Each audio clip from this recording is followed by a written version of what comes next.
Isa ka rin ba sa ka-agree sa namang problema sa oversupply at nalalaglag ng mga kamyas o kalamyas sa amin sa Mindoro kung tawagin? Naku, ngayon, ang good news ay sa video ito ay matutuklasan mo ang isang agri-solusyon. Ituturo ko sa inyo sa ilang saglit.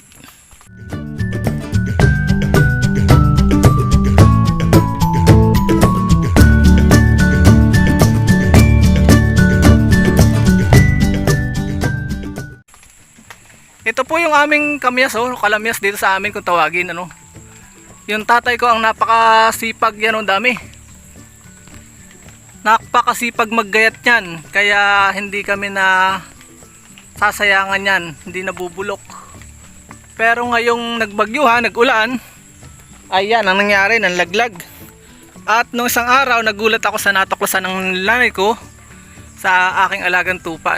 Tupa, bumili po kayo ng tupa at makikita nyong lago tuka at papakita ko sa inyo ngayon.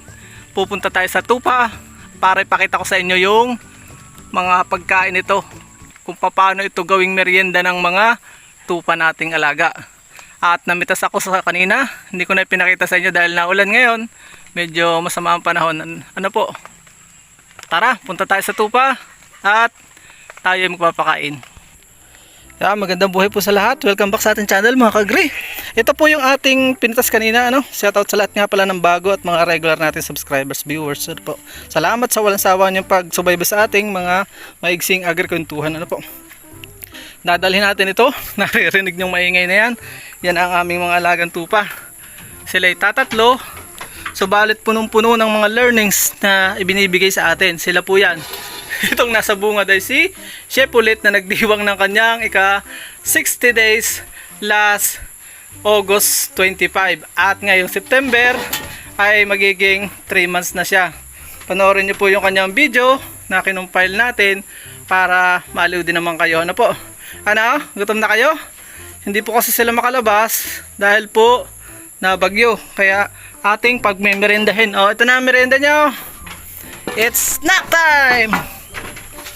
Yan. Hop! Ijaran! It's snack time! Ayan, nakita nyo, Lago tukan yan. Yan, paborito talaga ng mga tupa yan. Nakakatuo. Pakita ko sa inyo yan, Yan, Shepo. Talsik pa talaga lang. Tapos pakainin natin mamaya ng ipa. Yan, Ang logic po niyan, alam ng tupa ang nakakasama sa kanya. Kaya hindi po natin sinasaway. Nangain sila ng Jimelina, sabi nung iba ay nakakamatay. Subalit, sinaway ko na rin for safety. Pero awa ng Diyos naman ay pre-proteksyonan sila. May nagsasabing pamurga daw yon. At ito ay bago naming tuklas, sariling tuklas dito sa aming mini sheep farm. Natuklasan nung nanay ko. Nung isang araw nagbibilad sila ay bigla na lang sinugod yung kanilang mga binibilad. At pagtanghali sumusugod sila dun sa likod bahay nila na nanlalaglag doon. Bula ang bibig, ikaw pulit, Talagang kami celebrity sheep na ito. Manggigigil ako lagi sa kanya. Nililiguan ko po yan lagi para masarap ding amoy-amoyin at kargahin, hindi madumi. Dahil ang tupay likas pundaman, kaya lagi po namin nililiguan. Huwag mong tapakan pagkain niya. Yan, walang selan po ang mga tupa. Yun po ang tatak ng tupa. Tatak tupa, walang selan. Hashtag, walang selan. Ang kambing ay pasintabi naman sa mga nag-aalaga ng kambing baka magtampo sa akin. Ang tatak daw ng kambing ay sa batay do sa conclusion ng aking interview. Panoorin nyo po yung darating kong vlog na yon. At ang conclusion niya, nag-alaga siya ng kambing at tupa. Ang conclusion niya sa kambing, hashtag sakit sa ulo, masakit sa ulo.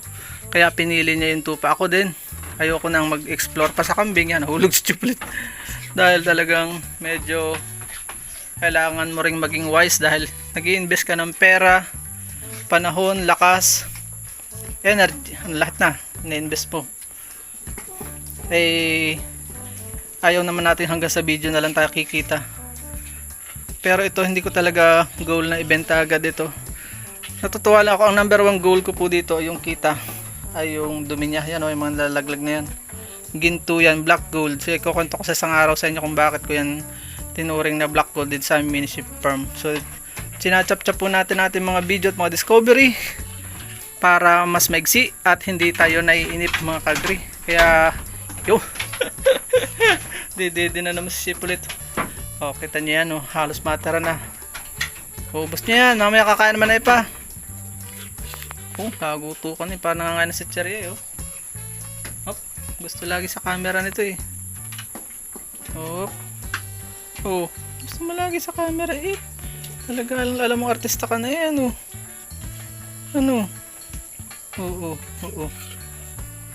nalambing yan. Pero wag mo sasanayin ganito, magiging balo yan.